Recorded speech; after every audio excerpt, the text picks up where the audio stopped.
welcome everybody to the Real Estate Play-by-Play. We have some fun and exciting information to share today. Yes. So, it's funny. I feel like when somebody is training for a game, you're not necessarily in the game. There are things that people do. Right. Like whether it's like football, basketball, soccer, whatever. Right. There's things that people do besides just training with their team and learning the playbook, which we've talked about before. Yeah, we have. Okay. Right. So like if I'm an athlete at a certain level, I'm maybe going to stretching class. Yep. I'm having a private trainer. I'm going to nutrition class. Yep.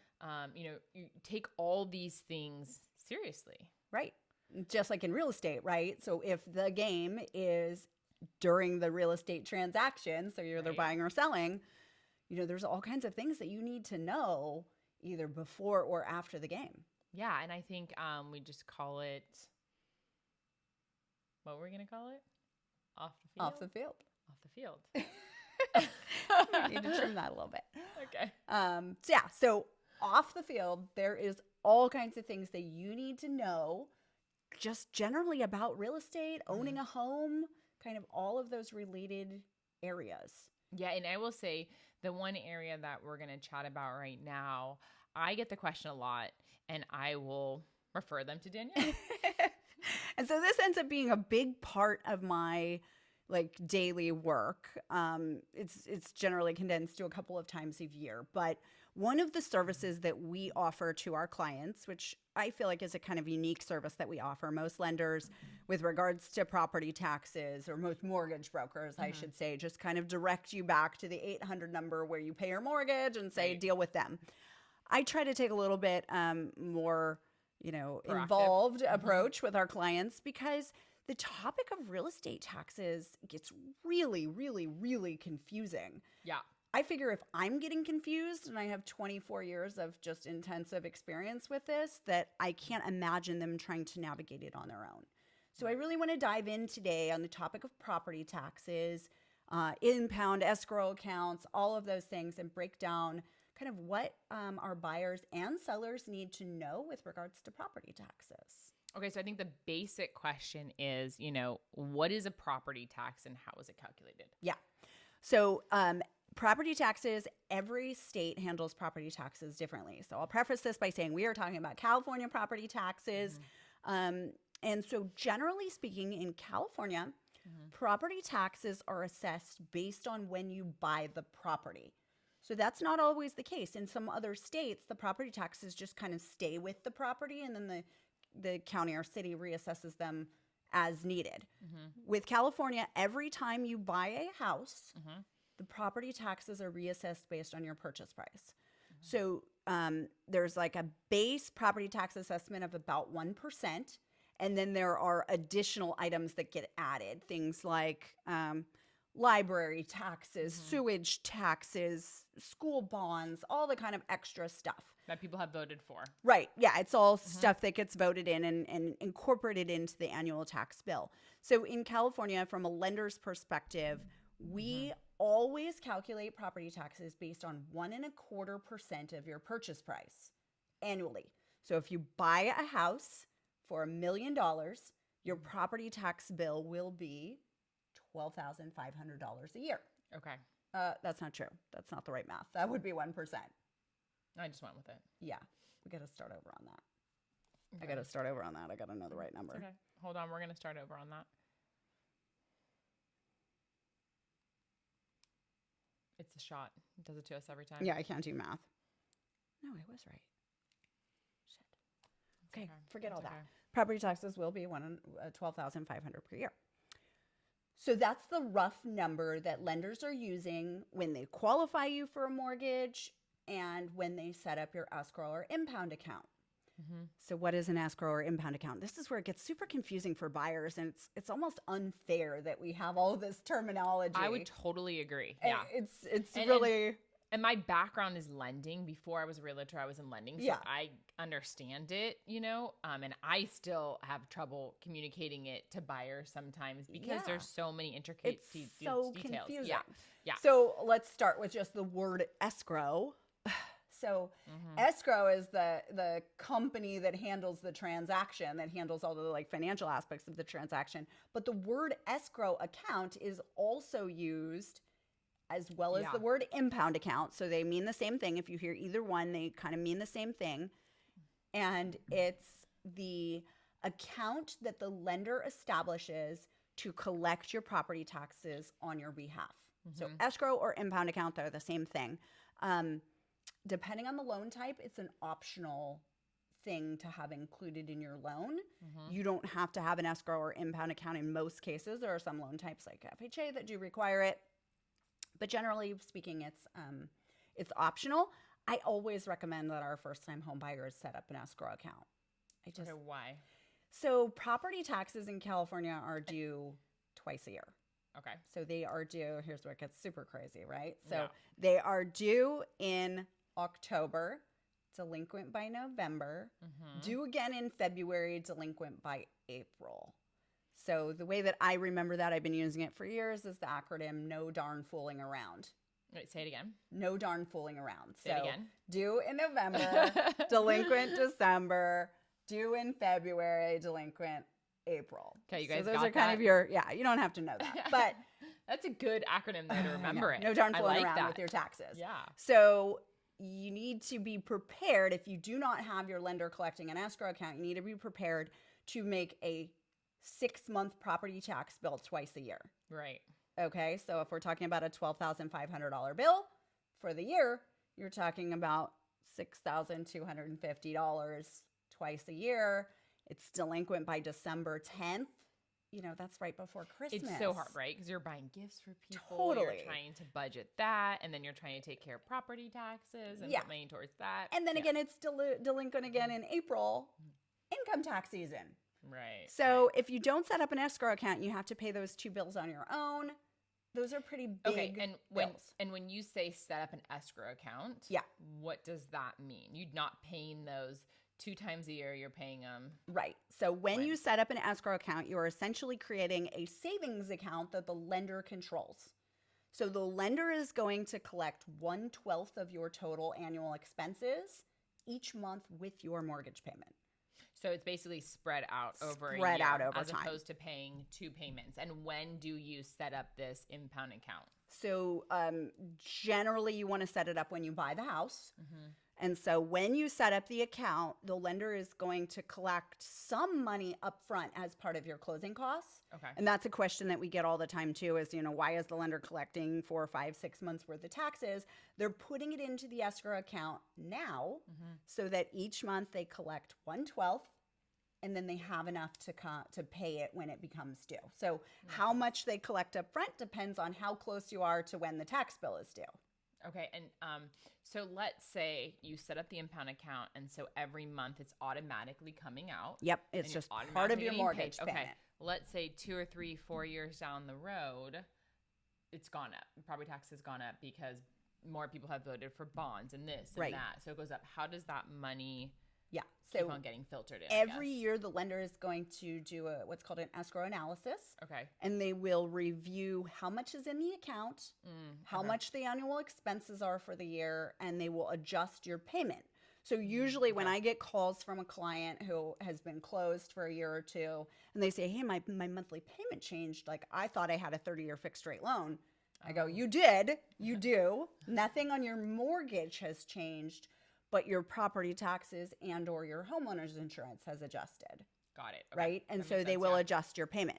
Now, here's where it gets really, really, really tricky. And this is a hard concept to kind of understand for anyone, but I think it's really important that new buyers really educate themselves on this process. So when you buy a house, let's say that we buy that $1 million house and our property taxes should be $12,500 a year. Right. Okay. It takes the county a really long time to adjust your property taxes to that number. Because they're using the number that the previous seller was their using house for. So right? maybe they bought their house for $300,000 right. a long time ago, 3 years ago. So let's say that the previous buyer or owner of the property had property taxes of $5,000 a year. Okay. Your taxes are supposed to be $12,500. The previous owner was at $5,000. So the regular tax bill that is already assigned to the property is for $5,000 a year. Okay. Now, when we set up the escrow account, we are setting it up based on that 1.25%. So we're setting it up at the $12,500 annually. So we are collecting the right amount. Right. Here's where it gets confusing. The county takes sometimes 2 years to adjust that regular tax bill. But you don't think that you get off the hook of like paying your taxes. They issue what's called a supplemental tax bill. So that supplemental tax bill covers the difference. So so as a new owner, you would get a supplemental tax bill of $7,500, right? Previous owners at $5,000, you're supposed to be at $12,500. You would get a supplemental tax bill for $5,000, and it's due in completely different $7,500. Yeah. And it's due in completely different timelines. So it's usually due July to July. It's like it's such a nightmare with all of the due dates shifting and everything. Now, here's where it gets crazy. The lender, so most lenders are set up for national servicing. So they cover clients nationally, right? That makes sense. Lenders are big companies. Most other states, the supplemental bill is just an extra bill. It's not like part of the regular taxes that you should be paying. So lenders say, we don't pay supplemental bills. You pay supplemental bills. So when you get your supplemental bill as a new homeowner, your lender will not be paying that automatically. It gets sent to you and you pay it. It gets sent to you. Here's where it gets even trickier. So you could pay it, but we've been setting up your escrow account based on the correct amount. Right. So your escrow account, which is just a savings account, has the right amount of money in it to pay the supplemental bill. But your lender doesn't know about the supplemental bill. So this is where, as a broker, I step in and I warn our clients at closing, if you get a supplemental tax bill, you need to contact me. And then we take that supplemental tax bill and we write the lender and we say, hey, we are requesting that you make a one-time payment of this supplemental tax bill because you have enough money in the account. Out of the escrow account. Out of the escrow account. So you don't pay it personally from your own check. Right, because we've been collecting the right amount. Here's what sometimes happens. Buyers don't realize that that supplemental tax bill is something they have to do, right? They think, oh, my taxes are included. I can ignore it because the county will continue to send the buyer a copy of all of the tax bills, even the regular ones that the lender is paying. So they're getting all these bills. They go, oh, my taxes are included in my mortgage. I don't need to pay attention to it. And they throw it away. And now what happens if you don't pay that supplemental? Right. So then at the end of the year, when the lender does their escrow analysis, they look at the regular tax bill, which is still based on the $5,000, and they go, oh, we have too much money in the account. We can't keep too much money in the account. It's regulated by law that they can't hold on to extra money. So then they send a refund check to the client. I'm telling you, this is the craziest thing ever, and it's a huge part of my day. So they send a refund check to the client, and if the client doesn't think to talk to me about it, they get this check for, whatever it is, thousands of dollars, and they go, cool, free money, and they cash it and they spend it. And then they didn't know that they were supposed to pay their supplemental tax bill, and the county charges a 10% penalty for not paying it, right? And worst case scenario, this gets even farther out. And so let's say year 2, so lender sends a refund. Right. And then you use it, you cash it. Right. You're not paying your supplemental. Your supplemental has not been paid. Not been paid. You've spent the money. Will that go on as a mortgage late, or how does that It doesn't go on as a Okay. mortgage late, but what happens is then the tax bill gets delinquent. The lender gets notified that there's a delinquent bill. When there's a delinquent bill, the lender steps in and pays it because they have an interest in making sure the property taxes are paid on the house. Okay. And then they go, well, we paid this bill that we weren't anticipating and we don't have enough money. And guess what? Your payment's going to be going up by $600 a month because they just paid a $5,000 bill that they didn't have the money for because they already sent you the money. Because you cashed it. Because you cashed and it. you spent it. Right. And sometimes even worse, when they send you that $5,000 bill, they also say, hey, looks like we've been collecting, $1,000 a month for your property taxes, but your property taxes are only $500 or $5,000 a year. So we're going to lower your payment by $600 a month. So now they've lowered your payment. They're not collecting enough. Now we have a $5,000 shortage and they're not collecting enough. And sometimes it takes a year to discover all of this. And then year 2, the county goes, okay, we finally have gotten around to reassessing your property taxes. They're now $12,000 a year, $12,500. Right. And the lender goes, wait a minute, we're only collecting $600 a month, which we've been collecting for a year. We paid you out $5,000. We paid out this supplemental bill. Now we're like way negative and your payment's going to go up by $1,200 a month. I mean, correct me if I'm wrong, but there has to be a better system. I mean, this yeah, system is... This is the... I mean, this is good information to know, yeah. right? This is all the information that doesn't necessarily pertain to, buying a house, selling a house, but you should know this going into it, and you should know this after when you buy a house. Right, and it's critical information, and I feel like mortgage brokers don't do a great job of making their clients really aware of it. So part of our normal process is we send out videos and emails and things reminding them like podcasts, like, hey, if you get a refund check from your lender, please call me immediately because I will advocate on your behalf. Now, once the loan is closed, like I don't work for the mortgage company that services it, but I can get on the phone with you and have the conversation with the lender of like, hey, here's what's going to happen and here's the outline and here's how we establish the account and you need to keep the payments the same. And if that doesn't work, then at the very least, I can prepare the buyer for that and say, hey, your lender's not collecting enough and they don't realize it yet, but you're going to be in trouble a year from now. So please keep in a separate savings account, X amount of dollars per month. When they send you that refund check, put it in a savings account, just hold on to it. Because there will come a time when your lender is going to say, hey, we have a shortage. And you have 2 options when you get a shortage. You can pay the shortage or you can have your payment increased. And it's such a good service that you guys enter because you're really not getting anything from it, right? And it's not a service that normal mortgage brokers provide. So you have to be aware of that. So if you're in other areas, you don't use Paul and Danielle as your mortgage broker, which you should be. But if you're not, but if you don't, you have to understand that this is not necessarily a service that your mortgage broker is going to provide. You might have to call the 1-800 number, but it's good information to know that this is what is going on. Yeah. And I tell anybody ever, right, if you're in California and you have questions on your tax bill, just, I don't care whether I did your mortgage or not, let me know. I'm happy to help, like walk you through that process because it is so thoroughly confusing that I don't know how, the everyday person is supposed to wrap their head around all of this. It's just so confusing. It does tend to work itself out. So if you can get through the first 2 years of the loan, once the county assesses your property taxes at your purchase price, everything's pretty smooth sailing from then. But it's that first couple of years as all the kinks get worked out, that it does tend to have, the risk of getting worse before it gets better. And so it's just super, super, super, super important. Like anything you get with regards to your mortgage, if you have an escrow account, you need to be analyzing that carefully and you need to be seeking out advice if you don't understand it. Yeah, because it gets really confusing. And same thing goes with your homeowner's insurance, which we can also collect for in an escrow account.